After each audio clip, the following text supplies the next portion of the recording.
I'm Shannon, the garden girl from Georgina Garden Center. We're going to fertilize a hedge today.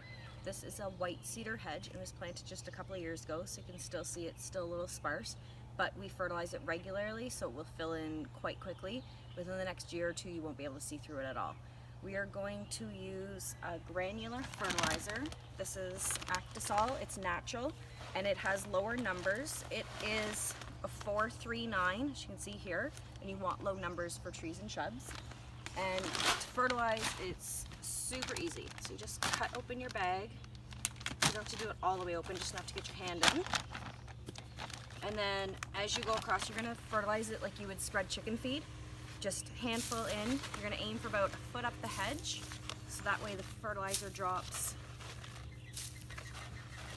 nice and neat in there. And just go all the way along your hedge like that. And then when you're done, you can water it all in.